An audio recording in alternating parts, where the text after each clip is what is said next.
All right, we're back for another high-stakes poker exclusively on PokerGo. You got a subscription yet? No? What? Huh? Come on, man. Come on, man.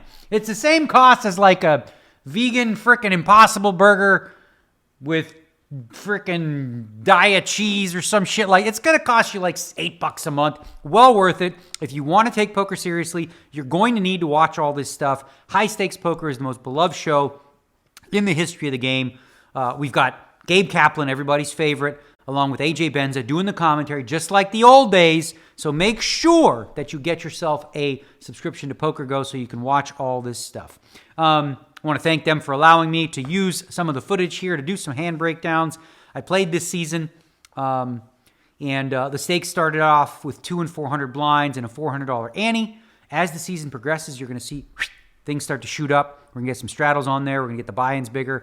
Currently, for this episode, the buy-ins were 100,000, I believe. So, all right, so let's get to this hand, because this one was talked about a lot, and a lot of people said stupid things. Okay, now I'm going to warn you. I typically give you all the strategy stuff that I can in this.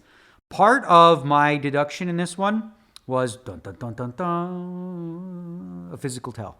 Okay, physical tell read on my opponents that allowed me to go a little kooky with this spot, okay? So that's part of poker too, right?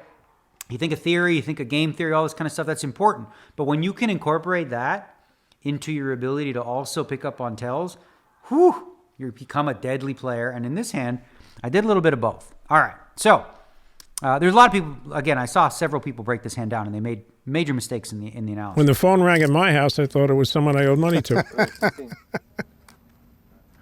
Negreanu, 6-4 diamonds raises to 1,600. Cool. Do you notice what's happened here? What? Meatloaf has left the building. Oh, no. Like a bat out of hell, he's gone. How soon they forget. So I'm sitting on 108,000. Got the 6-4 diamonds from middle, like 2 off the button, I think. And I make it 1,600. People are like, why? Blinds are only 2 and 4. Well, one key thing that I don't know if you can see in the clip, but Phil Ivey posted behind the button, okay? So he put 400 in already. Now, there's an extra 600 in the pot, including the blinds and ante. And also you have a guy like Phil Ivey already posting 400, so if you make it 1,000, he's going to call 600 more, right? So typically when that happens, when someone posts behind the blind or something like that, you up your raise size. So I made mine 4x. Nothing crazy. It's pretty standard. So he folds. And then I get a call from the button. Gentleman by the name of he's a slot genius, Hultman. Hultman, the slot guru. I don't know, he's a slot streamer. Guy makes money playing frickin' slot machines. Over my head, but, cheers to that. So he calls on the button. And based on the way he called, etc., I didn't feel like this was a big trap. This didn't feel like big pair or ace king, ace queen. It felt like a marginal hand, okay? Not a slam dunk call, right? Not like a king queen suited or queen jack suited, but more, in the neighborhood of what he actually had, which is the queen jack off. So he calls, and then Doyle calls from the big blind. And obviously we know Doyle's going to play all kinds of hands from the big blind, as he should, right? He's already priced in, dead money out there. He's going to definitely call a lot of hands, and he does. I guess he's cold and he's covered up his shirt with a jacket. All spades on the flop. So now we're looking at 6,400 in this pot. And a flop comes out 6, 9, 10 of spades, and yours truly has nothing, as Sam Soverall would say. He always says that. Nothing? I don't know. Anyway, so this is a spot where in, say, high-stakes poker, I would say 95% of the time, I would be just checking and folding, not even bothering with this hand, moving on. Because the situation was unique, with specifically Doyle in the big blind, and someone who's probably playing a little more uncomfortable situation than the rest, right? New to the show. Typically when people come on there, they don't want to look too stupid, okay? Doyle's got a pair of 9s, make a straight flush with the 7 of spades. Holtman's got an open-end straight draw with the jack of spades, and Daniel bets with a pair of 6s. He bets 1,500.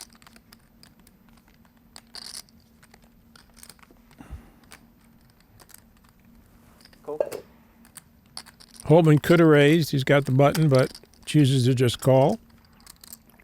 Will Doyle raise? Nope. Nope. So I decide I'm going to take the initiative with this and come with a really small bet. And I bet just 1,500. So I make this small bet, but my intention isn't simply to just like throw it out there and like, I don't know, hope they both fold. I mean, obviously that's ideal, right? If they both fold, because I don't want any callers. But if I do get a caller, I still have plans to potentially plow this through depending on how the board runs out, okay? I bet to 1,500, both call, okay? So now you can be all but certain that somebody has a spade, somebody has a pair better than mine, that I'm in third place, or yeah, basically in third place from an equity position. Ace of spades on the turn.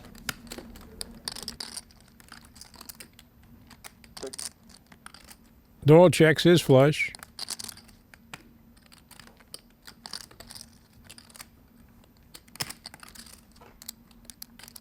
Very interesting. The one guy that doesn't have a spade Right.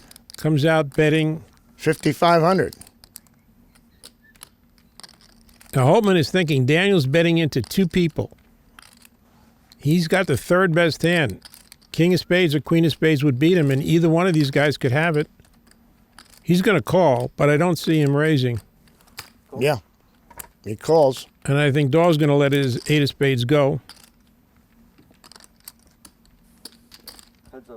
But when the ace of spades turns, so now we know, like, outside of a straight flush, the absolute nuts would be the king of spades, okay?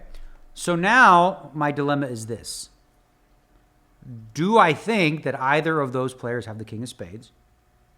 And if not, and again, this is a little bit of a physical tell situation where I was really confident nobody had the king, quite the king of spades, more marginal than that. Well, do I just give up on this pot, or do I decide I'm going to bet this turn and then bomb river, okay? I elect to go with a half pot sizing, 5,500 into whatever, 11,000. Now I get the call from the button, right? And again, based on, just my read of the situation, he's got himself a spade, but not the king of spades. And if he does, such is life. There's another 6 for Daniel.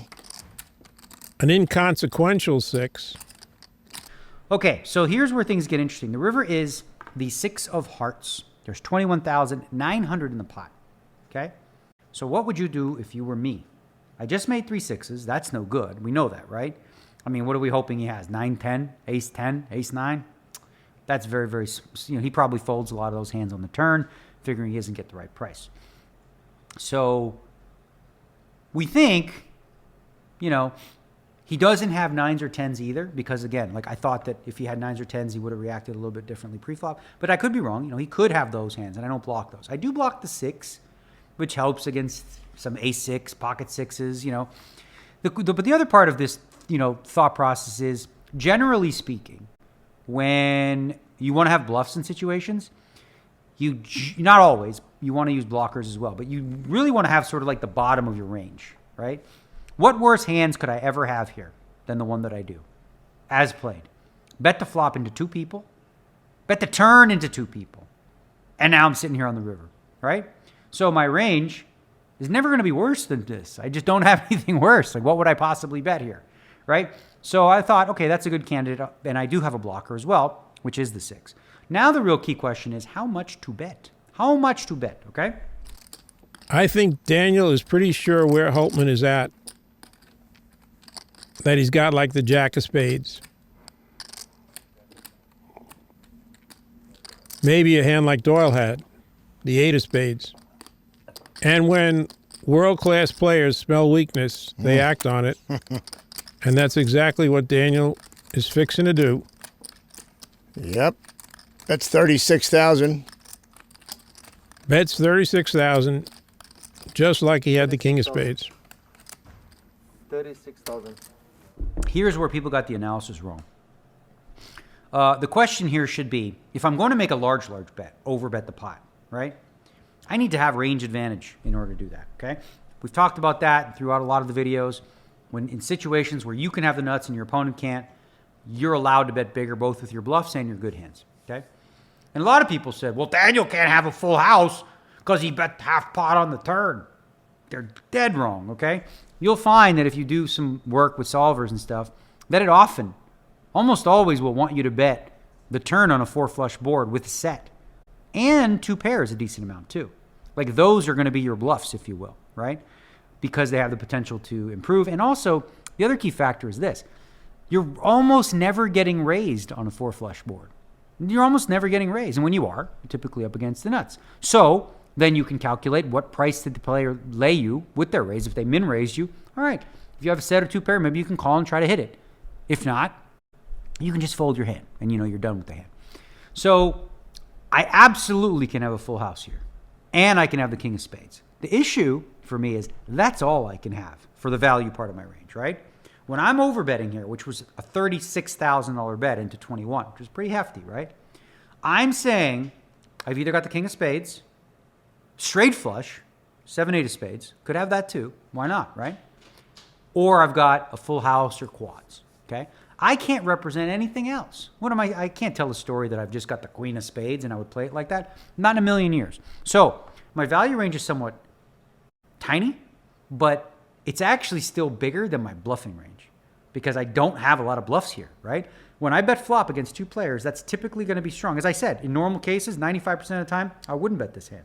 I did because of my 2 opponents. Then, getting called in 2 spots, betting again against 2 players, right? That's nutted range. That range is way strong. There's not a lot of bluffs in that spot, right? So by the river, certainly a believable story that I've got the king of spades, the straight flush, or I took that stab on the turn for half pot with the set, the 2 pair, and made a full house in the river. Now, this is where most people got it wrong in thinking that I can't have that hand, and I'm telling you you're wrong. Like, I absolutely, for sure, would have bet a set on the turn there, with the intention of maybe turning it into a bluff on the river if I didn't fill up, or what have you, kind of similar to what I did. So here again, I did use a combination of theory and physical read to make this play. The physical read led me to believe that my opponent didn't have the king of spades. The theory perspective led me to understand that on that river I have range advantage. My range, or at least my perceived range, is going to have very few bluffs and a whole bunch of value in comparison, right? King of spades and all the full houses versus what? Right? Just what?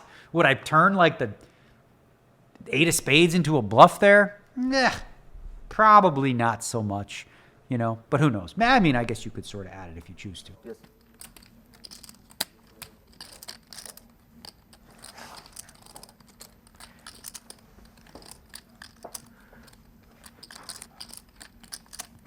Holtman is in a tough spot. When you're not used to playing with players at this level, it's hard to believe anyone would do this. Right. What should make him a little suspicious is that the board's paired. And Daniel's still making a big bet.